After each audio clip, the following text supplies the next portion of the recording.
Muito boa noite, meus amigos. Estamos ao vivo aqui pelo programa Eclésia, na sua rede Século XXI. Alegria, mais uma vez, nos encontrarmos para falarmos de catequese, história da igreja, sempre alguma coisa relacionada à vivência da nossa fé católica.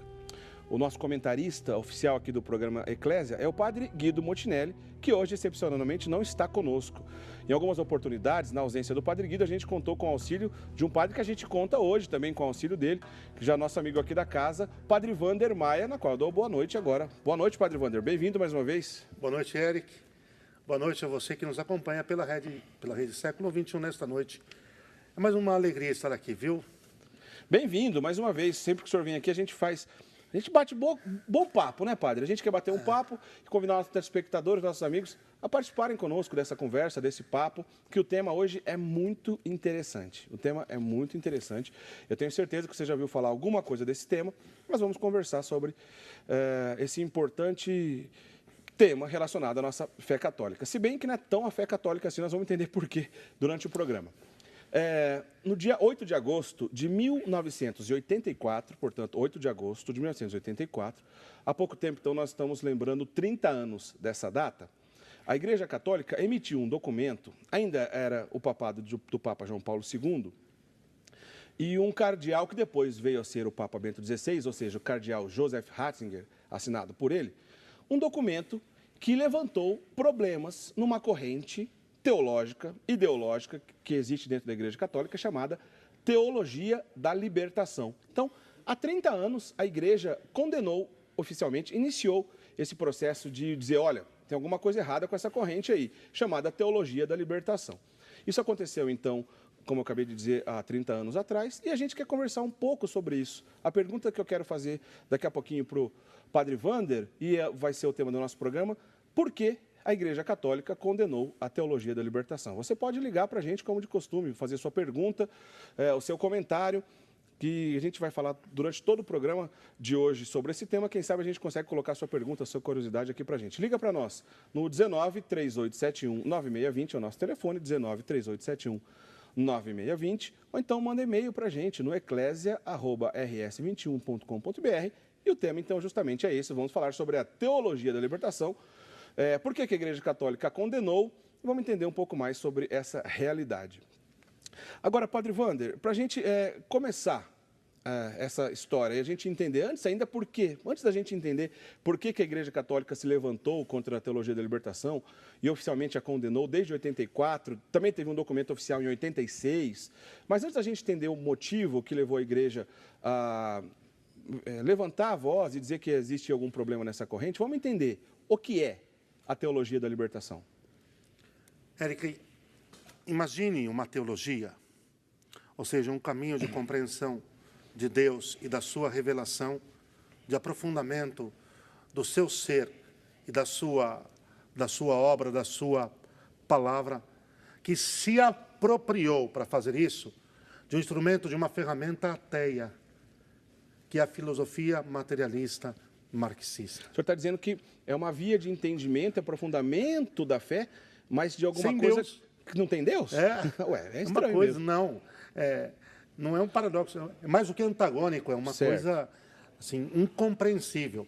O que aconteceu é que, na busca de tentar compreender o como aliviar as misérias materiais do homem, e particularmente na América Latina, uma determinada corrente acabou se perdendo. E, em vez de buscar na escuta profunda, sincera de Deus com a Igreja, porque aqui, olha, a regra da fé, embora a palavra de Deus, estamos neste mês, no mês das Sagradas Escrituras, embora a palavra de Deus é a primeira parte do tripé de fé para nós, que é a palavra de Deus, as Escrituras, a Bíblia, a tradição e o magistério. A regra, enfim, de fé não é a palavra de Deus, mas é a Igreja. Certo. Porque a Igreja é que guarda e que transmite. Então, imagina se tentar fazer teologia deixando de lado aquilo que Deus revela e que nos transmite através da Igreja, utilizando-se de uma ferramenta, de um instrumental de compreensão da história, um instrumento ateu, que não reconhece, que não aceita a existência de Deus, Eric. Foi no que caiu a teologia da libertação. Interessante o senhor começar falando sobre esse tripé. A gente sempre cita isso aqui no programa Eclésia, de acordo com os temas que a gente traz aqui para o programa, né? Que nossa crença está baseada nesse tripé, né? As Sagradas Escrituras, a tradição oral e também o magistério da igreja. Se não me engano, eu acho que é em Timóteo 3, que afirma que a igreja é coluna e sustentáculo dessa verdade. Sim. E por falar em verdade, tem tudo a ver com o tema de hoje. A teologia da libertação, eu posso ver se eu estou enganado afirmando assim. Por favor. Bagunçou um pouco o conceito das verdades de fé ou é exagero pensar assim? Vou mais longe um pouco, hein? Certo. Isso aqui hoje vai pegar fogo, eu estou falando sério. Porque não é que bagunçou, não. Certo. Há algumas questões ligadas às verdades de fé. Desconsiderou. Desculpe, me desprezou. Passou a fazer teologia sem nenhum respeito a essas verdades de fé, aos mistérios da nossa fé, a encarnação, a redenção e assim por diante. Quis, exatamente como que numa louca autonomia, ensinar o caminho da verdade, só que desprezando a verdade. Imagine mais ou menos uma coisa meio que absurda, hein? Mas quis matar a sua sede sem tomar água. Entendi. Você já viu matar a sede em copo vazio? Tem como, né? Então propôs um copo vazio, vazio de sentido, vazio de beleza, vazio da verdade. Vazio da verdade porque a desprezou, não aceitou. Até porque se aceitasse a verdade tal e qual Deus a revelou sobre si mesmo e que confiou à igreja a continuidade desta revelação, não teria caído no absurdo, no erro que caiu. Que é anular totalmente o sentido da fé, a sobrenaturalidade, o caminho espiritual. E, no fundo, acabou tratando a igreja, como vai dizer mais tarde o próprio Papa Francisco, como uma mera ONG social. É isso que a teologia da libertação fez. Tratar a igreja de Cristo, a Santa Igreja, como uma mera ONG social. Parte desses problemas, ou talvez o centro desse problema, porque aproximou-se, então, da verdade de fé, uma corrente que o senhor já passou aqui por ela rapidamente nessas primeiras palavras, de origem ateia, ou seja, uma ideologia que não acreditava em Deus, mas baseada num pensador alemão chamado Karl Marx, né, Padre Wander? Correto. Explica um pouco para a gente, em poucas palavras, que relação foi essa? O que entrou dentro dessa corrente chamada teologia da libertação, que não sei se acabou atrapalhando o início dela, ou se o início dela foi bom e depois ficou ruim, não sei se eu consigo afirmar isso dessa maneira. Mas fala um pouco para a gente que corrente é essa chamada marxismo. Ok. É que, como doutrina filosófica, certo, o marxismo propaga, vamos dizer, o marxismo prega a total superação das desigualdades sociais, a começar por aí, através de uma coisa que se chama luta de classes. Certo. Ok? A superação pela luta de classes. Isso aqui já nos diz muito. Depois, o marxismo prescinde totalmente da existência de Deus e coloca o homem como centro das coisas. Num primeiro momento, porque depois não é nem o homem. A gente vai ver que se começa negando Deus, depois a igreja, depois o próprio homem, tanto que todas as doutrinas atuais que financiam o aborto, que financiam os movimentos homossexuais e assim por diante, derivam da doutrina materialista, que é o marxismo. É uma doutrina exclusivamente material, que despreza totalmente o sentido transcendente da vida humana, da sua existência, e que, embora Marx, não vamos por aí que pode ficar cansativo, embora Marx não tenha sido nada original, porque copiou outros filósofos, como Hegel, e aí vai. Outras pessoas que vieram antes dele. Antes dele, um grande mico, inclusive aquela afirmação, a religião é o ópio do povo. Agora eu pergunto para você que está nos acompanhando, o que tem a oferecer como contributo a uma teologia, a doutrina de um homem que ensinou que a religião é o ópio do povo? Eric. Pois é. O que pode contribuir? Ele já está dizendo que a religião é um mal. Agora, imagine, alguém diz que a religião é um mal, e aqueles que estão na única, autêntica e verdadeira religião, que é a fé católica, que nos leva e conduz a Deus, e nos conduz para o caminho da eternidade, que é o único fim do homem sobre a terra. Imagine, vão buscar naquilo que ensinou esse homem, que a religião é o ópio do povo, vão buscar argumento, vão buscar um caminho de reflexão para como superar o mal da miséria material da humanidade. É um absurdo, é uma incongruência. Você que está nos acompanhando, você entende o que é isso? É a mesma coisa que você chamar para fazer o exorcismo uma pessoa que não acredita que o diabo exista. Pois é, não tem jeito, né? Como é que faz isso? Pois é. Né? Mas vale lembrar aqui para os nossos amigos telespectadores, esse materialismo que o padre Wander chamou aqui, exatamente ele significa, completando aqui o que ele acabou de dizer, que o homem se fechou num ciclo na qual não tem mais relação com o transcendente, ou seja, com Deus, né? O Karl Marx recebeu outras influências de outros pensadores que vieram antes dele, mas se fechou o homem numa redoma da qual não tem espaço para Deus, né? E isso não ficou apenas no campo econômico, porque logo depois desse período, alguns regimes totalitários e por vias também da economia, pregaram esse marxismo, também que ficou conhecido como comunismo e como socialismo, que são de origens marxistas, não ficou só no campo econômico, né, para toda uma sociedade, porque o próprio Marx dizia, por exemplo, que o comunismo é a única maneira do homem se realizar de maneira completa, né, sem Deus na história e, o que é pior, né, essa corrente chamada comunismo, socialismo, durante a história, na Rússia, na China e em outros países, matou mais de 100 milhões de pessoas em tempo de paz do seu próprio povo, né? Então, foi esse tipo de problema que acabou desencadeando numa coisa que chamou teologia da libertação? Sim.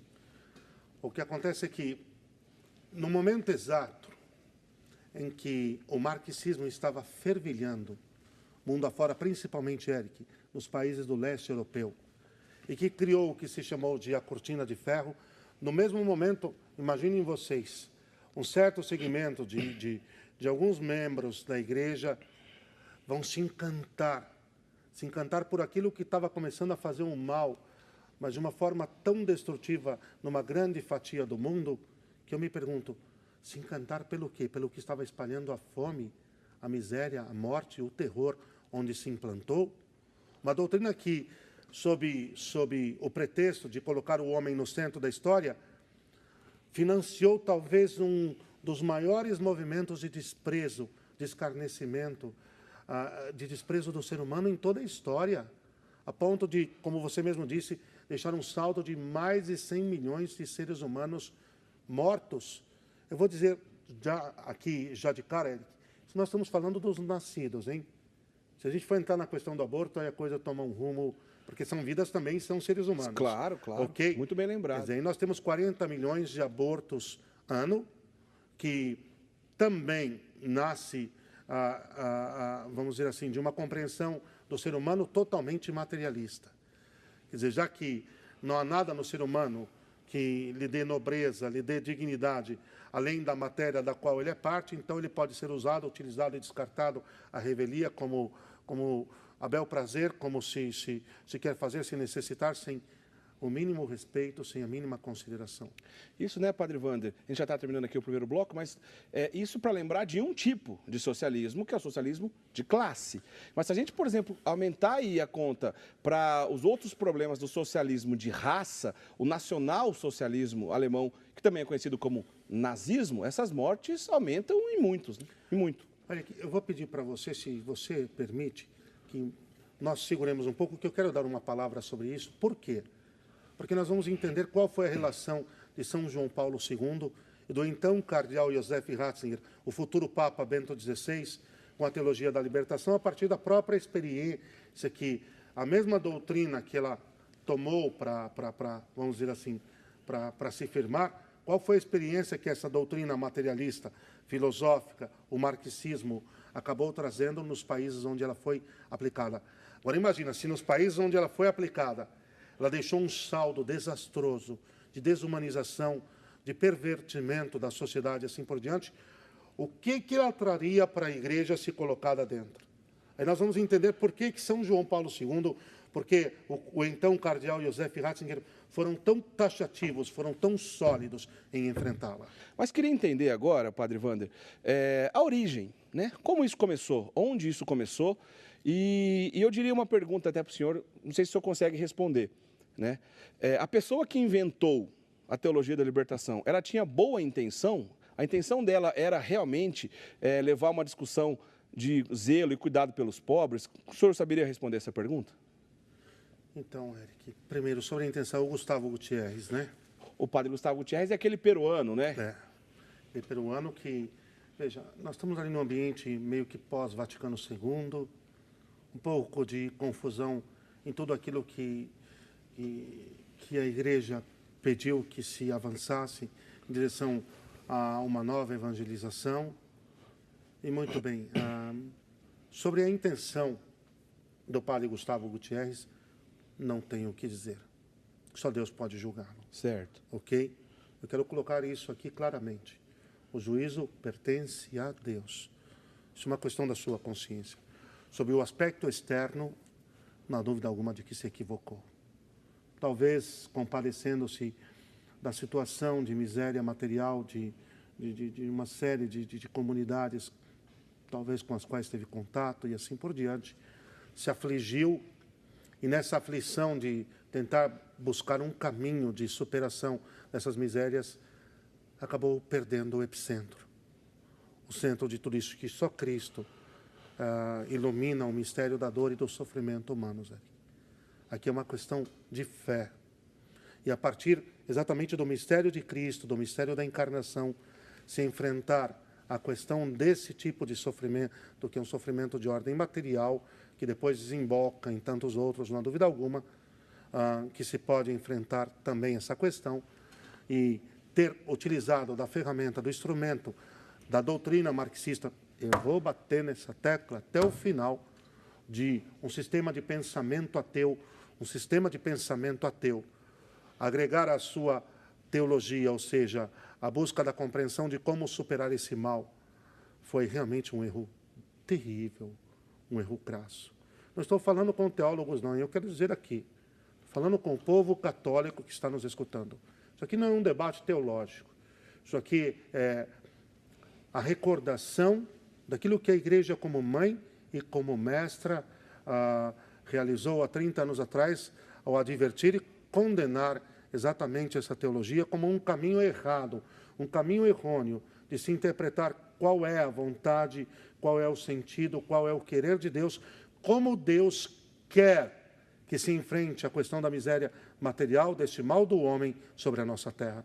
Não é como nós queremos, é como Deus quer. E só pode ensinar como Deus quer aquela que foi incumbida por Deus para isso, autorizada, que foi instituída por Deus para isso, que é a sua Santa Igreja, a Santa Igreja Católica Apostólica Romana, aqui na pessoa do Papa, Eric. E também vale ressaltar, diga aqui, viu, Eric, que a Congregação para a Doutrina da Fé não deu uma opinião sobre o tema. Ela emitiu um parecer de ordem solene, a mandato do Papa, porque ela cuida da nossa fé. Sobre o que diz respeito à fé católica, essa teologia não está dentro daquilo que nós acreditamos e professamos. Eu acho que resume, né? Claro, claro. Né? O nosso telespectador Euclides Fonseca mandou justamente essa pergunta sobre a fundação, que o senhor já respondeu. Só quero completar, lembrar que mais ou menos de 50 a 60, onde começou essa discussão, o CELAM de Medellín foi em 1968. O padre Gustavo Gutierrez, esse peruano que iniciou essa discussão, já levou esse conteúdo lá para o CELAM de Medellín. Mas em 1971, que ele cunhou mesmo esse nome, Teologia da Libertação, começou lá em 1971. Esses documentos na qual o padre Wander se referiu, eu tenho aqui impresso em minhas mãos, é claro, ele é muito grande, é impossível a gente ler aqui durante o programa, de 1984, outro de 1986, mas ambos podem ser encontrados em língua portuguesa no site do Vaticano, essa condenação solene oficial da Teologia da Libertação. Esse peruano criou, mas no Brasil isso caiu como uma luva. Muita gente acabou entrando nessa discussão logo no início. Um grande nome desses teólogos considerados, talvez, esse é considerado talvez o mais expoente, o maior expoente aqui no Brasil, o Leonardo Boff, que foi um frei, hoje não é mais, o frei Leonardo Boff. Ele escreveu um livro chamado Igreja, Carisma e Poder. Esse livro foi, eu acho que o estopim, padre Wander, vamos dizer assim, que a igreja começou a reparar, opa, tem alguma coisa errada, e ele foi chamado, inclusive, para falar sobre ele. Conta um pouco para a gente que livro é esse e que contexto foi esse. Primeiro, Eric, seria uma piada se não fosse de tão mau gosto. Me vem aqui agora. Imagina, uma teologia sem Deus. Uma piada, não? Claro. Seria, se não fosse de tão mau gosto. Depois, com todo, olha, respeito, acima de tudo, a verdade. O primeiro respeito meu aqui é a verdade. Porque se sucumbe esse respeito, se sucumbe todo o resto. Leonardo Duboff, ex-teólogo. Vamos tirar o substantivo, o adjetivo aí, hein? Certo. Ex. Porque oficialmente ele não tem direito mais para exercê-la, para exercer a teologia. Ex-teólogo. Certo. Tá? Sem macular ninguém. O meu respeito, primariamente aqui, é a verdade. Certo. Ex-teólogo. E esse livro, que desde um primeiro momento já mostrou que ele ia causar um mal nefasto, esse livro se tornou uma espécie de carta magna dos ideários da libertação. Acima, inclusive, do próprio Evangelho. Quer dizer, o capítulo 1, versículo 1 do Evangelho de São Marcos diz assim: boa nova de Jesus Cristo, anúncio da boa nova de Jesus Cristo, ok? Aqui nós temos, parece-me que, o anúncio da boa nova de Karl Marx. O homem basta-se a si mesmo, ele resolve os seus problemas, da maneira que der. O que é isso? O que aconteceu? Já que a teologia sem Deus é uma piada, mas a teologia sem Deus é a base desta reflexão, e aí a igreja não conta, e aí o transcendente não conta, aí os sacramentos não contam, aí a fé não conta. O que acontece? Se propôs um caminho, nunca uma teologia, uma sociologia, de tentativa do homem de aprimoramento da sociedade, do mundo, da matéria. E como São Paulo disse aos Tessalonicenses, buscando, sequiosos de ouvir novidades, muitos correram atrás por não buscarem forças para permanecerem fiéis àquela verdade que os poderia ter salvo. É claro que também porque, se você elimina, cá entre nós, se você elimina a fé, você elimina a vida eterna, você elimina o juízo particular. Está ótimo, está excelente. Você elimina a necessidade urgente de conversão, de mudança radical de vida. Sabe o que falava o padre Leonel Franca, o servo de Deus, se eu não me engano, o sacerdote jesuíta que está em processo de beatificação? Certo. Vai uma chave aqui, Eric, de leitura sobre, inclusive, essa realidade do quando que esse homem começou a contestar o ensinamento oficial da igreja. O ateísmo começa no 6º mandamento. Pensa nisso. Interessante. Padre Wander, a gente está dizendo desde... Vocês entenderam, né? O senhor quer completar? Vocês entenderam o 6º mandamento. Não, todo mundo vai buscar lá o catecismo. Deixa assim, então, fica melhor. Deixa Okay. assim, fica melhor. A gente está dizendo desde o início do programa que a teologia da libertação, como afirmam os próprios membros dessa corrente, né? O próprio Leonardo Boff disse que ele não veio trazer a fé no marxismo, mas o marxismo para dentro da fé. Aí a igreja levantou a voz, etc. Mas isso não começou na década de 80, porque o marxismo deu origem ao socialismo, né? O socialismo é uma etapa anterior ao comunismo, né? Que na prática é inviável. Não existe uma sociedade sem Estado, sem hierarquia, etc. Mas o marxismo, o socialismo, o comunismo, desde o Beato Pio IX, né?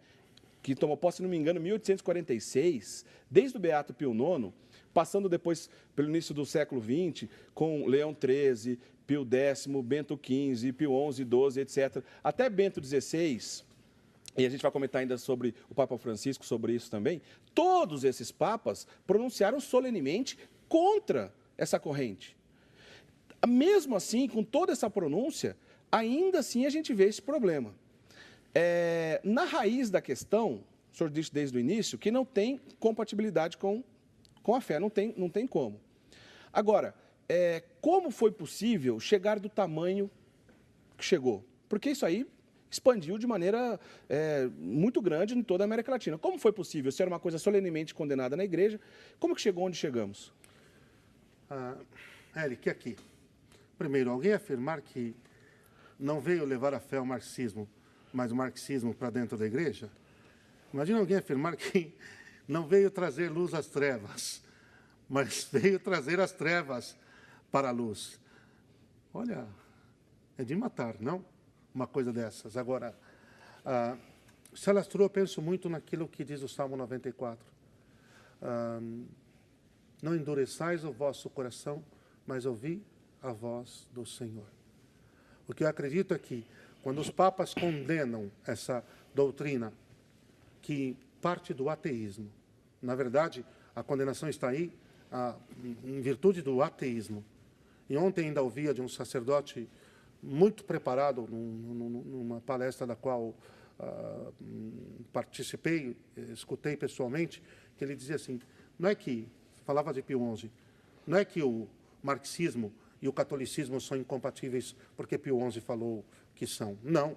Pio XI falou que são porque são de fato. Ok? Porque são... E não foi só ele, todos os papas. Agora, quando a igreja recorda a verdade, diante da verdade você tem duas decisões. Você, humildemente, aceita, acata, e é por ela orientado, curado, conduzido, ou você a repele, e aí pela senda das trevas você vai chegar a cometer realmente absurdos, loucuras. Eric, Jeremias 6,16 fala, parai e perguntai sobre os antigos caminhos. É isso que os papas estavam dizendo. Parai e perguntai sobre a doutrina revelada de ontem, hoje e sempre. Não sobre o que fizeram dela, segundo exatamente o querer pessoal, segundo o querer resolver as coisas do próprio jeito. O problema é quando a gente quer resolver as coisas do próprio jeito.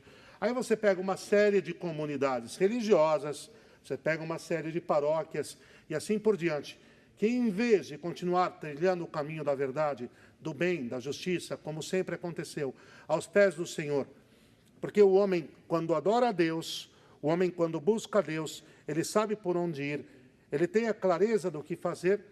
Eu torno a dizer, meu querido, começaram a fazer por conta própria, agora vai ser do nosso jeito. E cá entre nós, fazer do nosso jeito, não foi a mesma sedução de Adão e Eva? Pois é. Não foi? Por que arrastou a tantos, Eric? Que nós temos o pecado original. O ser humano tem tendência ao orgulho, a querer fazer por si próprio. E o fato de nós, sacerdotes, religiosos e religiosas, sermos consagrados a Deus, porque todo batizado também o é, não dirime essa possibilidade, não. E a tentação de dizer, olha, agora vamos fazer do nosso jeito. Sei que a igreja está ensinando assim, eu sei que até aqui foi assim, mas agora não. Agora vai ser como nós queremos. E foi o que acabou acontecendo, a sedução do sereis como deuses. Queria só fazer um comentário rapidamente para a gente encerrar essa parte para outras questões interessantes. O senhor falou de Pio XI, ele escreveu um documento solene contra isso, sim, mas em 1949, já com Pio XII, sim, tem o decreto contra o comunismo, que é curto e grosso, dizendo que não podemos associar, fazer parte e nem entrar nessa furada chamada marxismo, comunismo, socialismo. Eu queria fazer uma pergunta para o senhor. Esse decreto contra o comunismo ainda é válido até hoje? Se ele é válido, personagens clássicos marxistas, como por exemplo Che Guevara, aquele grande assassino cubano, nós não podemos associar com as imagens religiosas, não tem como. De maneira alguma. Isso é uma blasfêmia. É válido, é doutrina perene, porque a condenação de uma doutrina ateia vai ser perene até o final. A mentira vai ser mentira até o fim. A mentira não foi mentira no passado, porque um papa achou que era mentira e ponto final. Não, era mentira. O servo de Deus, aquele que Deus colocou à frente de seu rebanho para vigiá-lo, diagnosticou, conseguiu identificar a mentira e denunciou-a. Então, a denúncia continua sendo plenamente válida. E o remédio é que nos conservemos na sã doutrina, naquilo que a igreja ensina. Nem só de pão vive o homem, mas de toda a palavra que que sai da boca de Deus. Ninguém tem maior amor do que o que dá a vida pelo seu próximo. E quem quer me seguir, renuncie a si mesmo, tome a sua cruz e siga-me. Isso significa obediência e fidelidade até a morte. Queria que o senhor fizesse um comentário para a gente, antes da gente terminar ainda esse segundo bloco, sobre a figura do pobre diante da teologia da libertação. O próprio documento do cardeal Ratzinger, principalmente o de 84, ele fala da justa aspiração por buscar resolver esse tipo de problema, também sociais, e que o cristão faz parte diante dele. Mas faz um paralelo para a gente entre a pobreza evangélica e essa busca via marxismo, na qual a teologia da libertação acabou entrando de cabeça, e que bota essa figura do pobre também no centro dessa discussão. Comenta para a gente. Tá. Primeiro, o pobre é só uma bandeira, nada mais. Sendo bem sincero aqui, olha, a teologia da libertação não está nem aí para o pobre. Nem há aí. Eu vi muita gente com o discurso do pobre na boca, mas que, vá lá, hein? Na prática é uma coisa totalmente diferente. Tanto que, Eric, hoje é real, pode prestar atenção. Não é mais o pobre, agora é o verde, é o ecologismo. Agora nós não temos que salvar mais os pobres, nós temos que salvar as árvores, nós temos que salvar as tartarugas, nós temos que salvar as lulas, os peixes. Mudou, presta atenção, o discurso é outro, porque sempre tem que existir uma bandeira que desfoque a questão de Deus é o centro da vida, da existência, da história e do mundo. O pobre, segundo o Evangelho. A pobreza, muito mais do que uma mera circunstância ou situação momentânea, ela é uma atitude, segundo o Evangelho, de coração, dito a virtude do desapego e do desprendimento com os bens materiais. Evangelicamente, o padre Raniero Cantalamessa, o pregador pontifício Frei Raniero Cantalamessa, escreveu sobre isso. A pobreza, evangelicamente falando, não é nem tampouco a atitude de conivência e indiferença com a miséria material do homem, mas é uma atitude de virtude interior, de desapego dos bens materiais na sua relação com eles, sabendo que são um instrumento e um meio para se realizar o bem comum, para se fazer o bem a todos. De tal maneira que, sendo assim, vamos parar com essa conversa furada de que ser pobre, materialmente falando, estar no reino de Deus, é estar salvo, e ser rico é estar condenado ao inferno. Negativo. Eu conheço a história de um mendigo que em Madrid, me permite? Claro. Em plena Guerra Civil Espanhola, ele passava aqui a colar recebendo sopões que se distribuíam na época, e ele carregava uma colher no seu bolso, é tudo o que ele tinha. E então ele tirava aquela colher para tomar o sopão, e depois que terminava de tomar o sopão, ele lambia aquela colher e ele esfregava nos farrapos da sua roupa e guardava como se aquilo fosse assim intocável. E se alguém pedisse para ver a colher ou apenas tocá-la, ele se enfurecia. Como eu conheço muita gente que nessa atitude de nobreza interior, de dignidade cristã em relação ao mundo da matéria, porque sabe que ele não é o fim, é um meio, fez de tudo aquilo que possuía um dom, um bem e um serviço. Portanto, nem a pobreza material leva para o céu, nem a riqueza leva para o inferno. O que Deus vai julgar em cada um de nós é o seu coração. E como se relacionou com tudo isso. Conheço muita gente também que vive numa miséria material enorme e que sua miséria moral ainda é um pouco maior. Desculpe-me. Seja na jogatina, seja nos vícios e assim por diante. E também conheço gente que, abastada, viu, Eric? Certo. E que vive numa miséria, numa pobreza material, numa pobreza espiritual enorme. Agora, essas pessoas não têm o direito de receber o anúncio da redenção? De escutar que existe um Salvador que deu a vida por elas? E que se entregam às suas vidas, elas mudam de coração e mudam de mente e passam a viver de uma nova forma, o que vai gerar um bem e um fruto também objetivo e prático para a vida de seu semelhante, porque aprenderão a partilhar? Nós precisamos ter clareza dessas coisas. Vamos parar com esse lobby de que, a opção preferencial da igreja pelos pobres é no sentido de que, para além dos sofrimentos morais e espirituais, também se agrega o sofrimento material. Como caridade, como misericórdia, a igreja está atenta e acompanha-os com o maior carinho, uma maior ternura. Mas isso não é sectarismo, não. Não vem ensinar isso como sectarismo. Muito bem. A gente precisa ir para o intervalo, daqui a pouquinho a gente volta para o último bloco do programa Eclésia dessa noite. Não sai daí, a gente volta já já. A gente já está de volta para o programa Eclésia, esse é o último bloco, um monte de questão interessante. Liga aqui para a gente, quem sabe dá tempo ainda nesse bloco. Vamos correr aqui para responder algumas perguntas e a gente aproveitar melhor esse conteúdo, já que a gente está falando sobre os 30 anos do primeiro documento que condenou a teologia da libertação. A Delani Maria Dantas, ela faz uma pergunta que ela quer saber a relação da doutrina social da Igreja em relação à teologia da libertação. Só lembrando que a doutrina social da Igreja, as primeiras encíclicas sociais vieram com o Papa Leão XIII, finalzinho do século XIX, início do século XX. Tem alguma relação a doutrina social da Igreja com a teologia da libertação? Nenhuma. Já taxativamente, nenhuma. A doutrina social da Igreja que, como prenúncio, aconteceu com a Rerum Novarum de Leão XIII, Eric,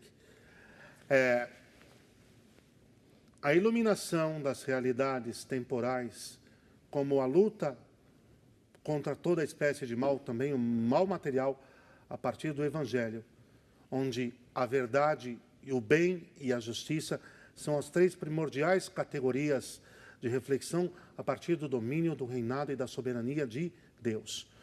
Quando, na centésimos anos, São João Paulo II, o documento comemorativo, a Rerum Novarum, ele escreve, ele diz, a doutrina social da Igreja não é uma meia-via entre o liberalismo e o marxismo.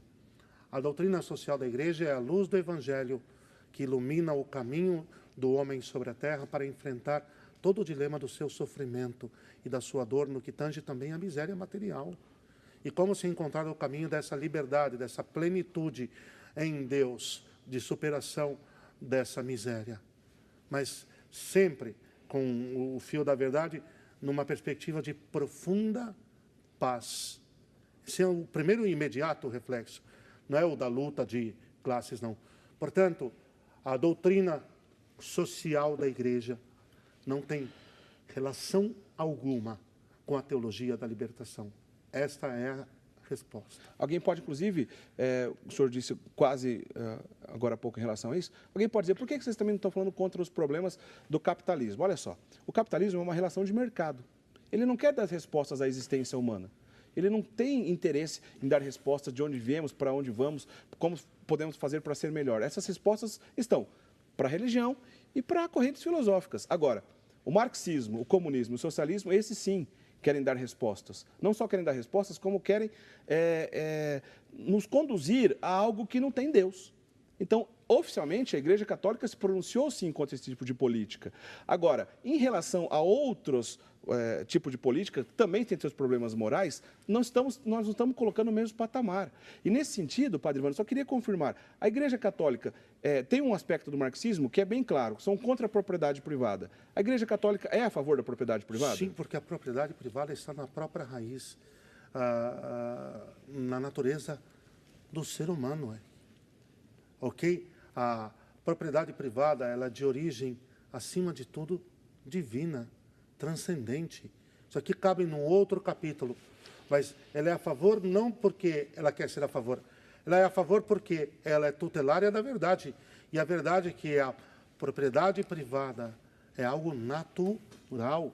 Aliás, antes de tudo, é de direito natural. Preciso aqui já até fazer essa afirmação. E depois, a Igreja também não propugna o liberalismo, não. O liberalismo tem origem protestante. A doutrina liberalista é protestante, está lotada de erros, que todos advindos do protestantismo. Isso é um outro capítulo. Tampouco a Igreja defende ou propugna o liberalismo. Nem cá, nem lá. A Igreja, ela é santa, é única, é católica, é apostólica, é livre em relação a todos os sistemas do mundo. Porque o sistema da Igreja é o sistema de Deus. A Fernanda de Oliveira, de Itapevi, São Paulo, e também a Maria Terezinha Lusa, não é exatamente a mesma pergunta que elas fazem, mas uma lembra, por exemplo, que, segundo ela considera que alguns grupos ligados à teologia da libertação puderam até ter frutos de evangelização, e ela usa até a expressão, mudaram o rosto da igreja. E a Maria Terezinha diz assim, o que melhorou após essa condenação da teologia da libertação? A gente não percebeu que as igrejas ficaram mais vazias? Ela, inclusive, reforça. Na prática, a gente não conseguia perceber que a teologia da libertação omitia a Deus. Ok. Bom, deixa eu só voltar. Deus. A igreja vive sob a autoridade e o domínio de Deus, que se revelou através da aliança, a nova e eterna aliança em seu Filho. Agora aqui, as nossas duas irmãs que escreveram, primeiro, sobre os possíveis frutos. Eu vou fazer uma paráfrase, talvez um pouco arriscada, Como diz Santo Agostinho, Deus tira do mal o bem. Ok? Sobre a retidão dessas pessoas, ninguém vai colocar alguma interrogação. Da forma errada, talvez com uma reta intenção, buscando com sinceridade, daí Deus tirou algum fruto.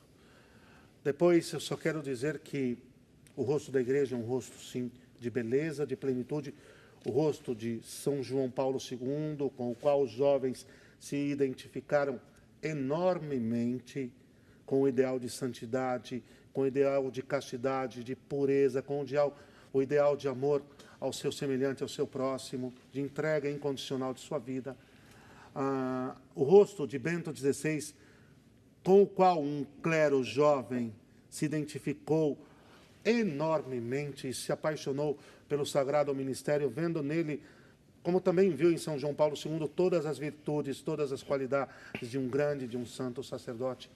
A igreja avançou como nunca. E essa história de que perdeu o território, perdeu exatamente onde a teologia da libertação dominou. Quer ver como?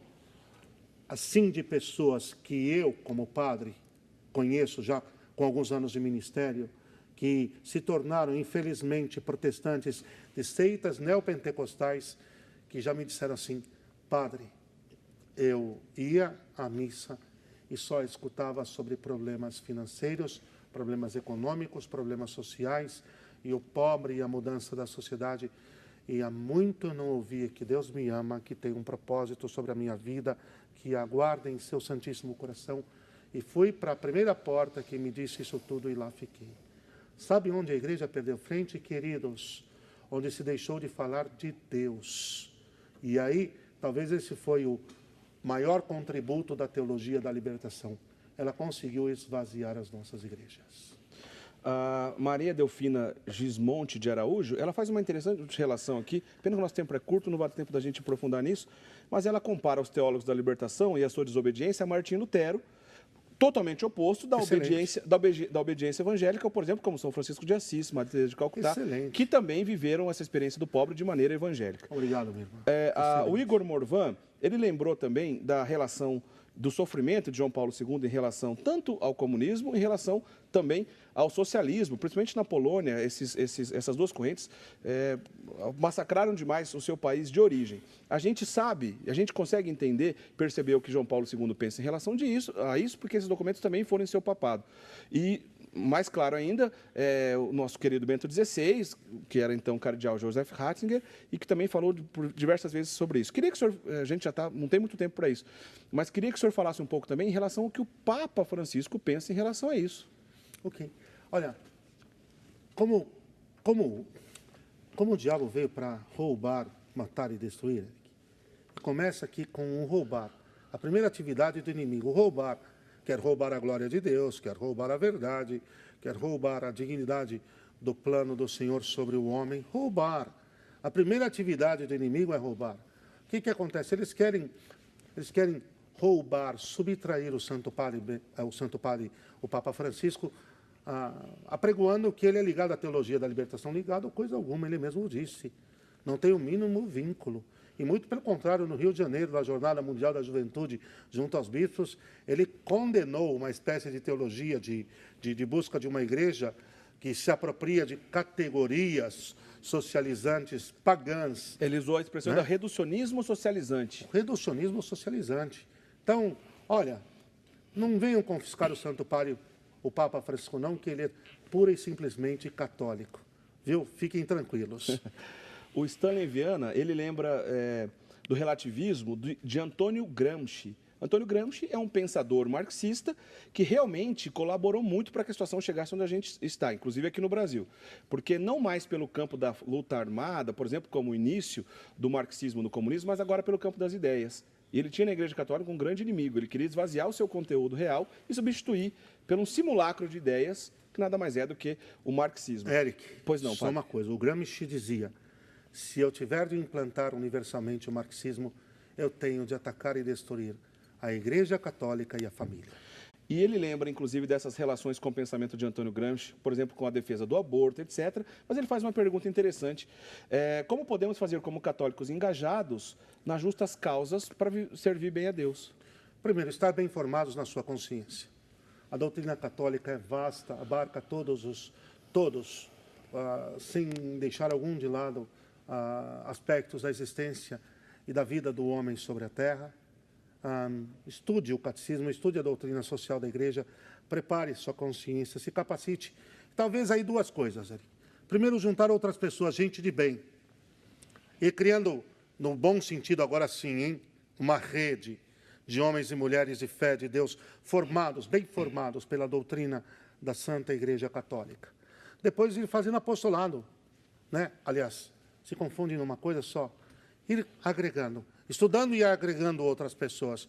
E aí tentar promover fóruns, tentar promover encontros de formação, se preparar, estudar bem, não há dúvida, baseado numa vida de oração, uma vida sacramental forte, que vão nos sustentando, nos alicerçando, e depois ir tentar ir dilatando isso para outras pessoas. Dilatar, vamos tirar aqui o gerúndio, dilatar isso para outras pessoas. Muito bem. Acho que talvez a última questão da noite. Em 1917, Nossa Senhora apareceu para 3 crianças lá em Fátima, né? Todo mundo conhece a história de Nossa Senhora de Fátima. Ela apareceu durante algum tempo.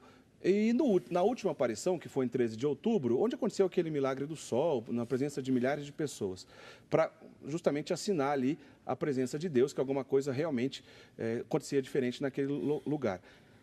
O centro da mensagem de Nossa Senhora de Fátima lembrava também dos perigos da Rússia espalhar os seus erros pelo mundo. Mais ou menos 20 e poucos dias após esse milagre do sol, ou seja, a última aparição de Fátima, pela primeira vez, um governo oficialmente marxista, comunista, inaugura então esse tipo de governo, que foi com Lenin, na Rússia, justamente na Rússia.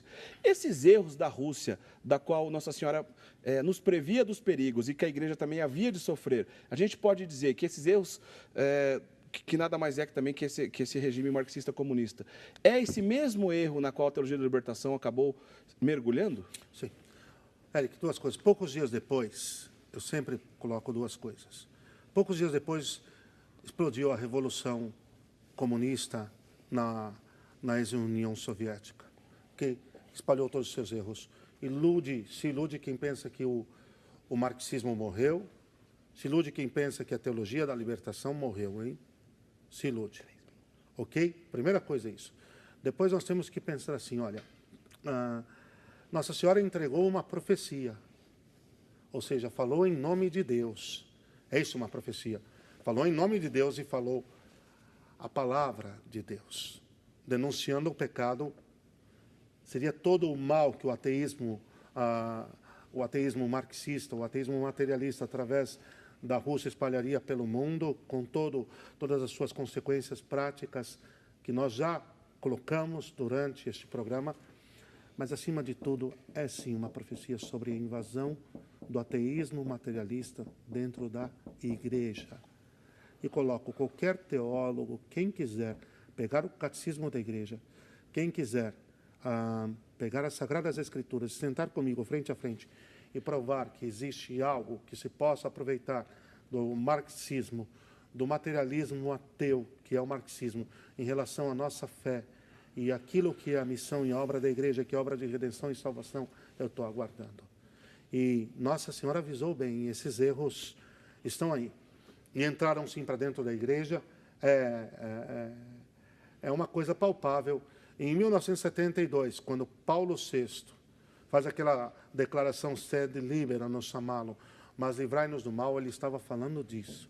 A fumaça de Satanás penetrou no interior da Igreja. Eu ponho minha mão no fogo se isso não é em relação ao marxismo, às doutrinas ateias, materialistas, que na América Latina tomou o nome de teologia da libertação. Muito bem, padre. O assunto é ótimo e o tempo se esgotou rapidamente. A gente já está terminando o programa. Eu pedia para o senhor encerrar, por favor, com a bênção. Que essa bênção nos livre do mal e nos conduza ao reino dos céus. O Senhor esteja convosco. Ele está no meio de nós. Abençoe, vos guarde, vos proteja, vos conduza, vos Deus eterno e todo-poderoso, Pai, Filho e Espírito Santo. Amém.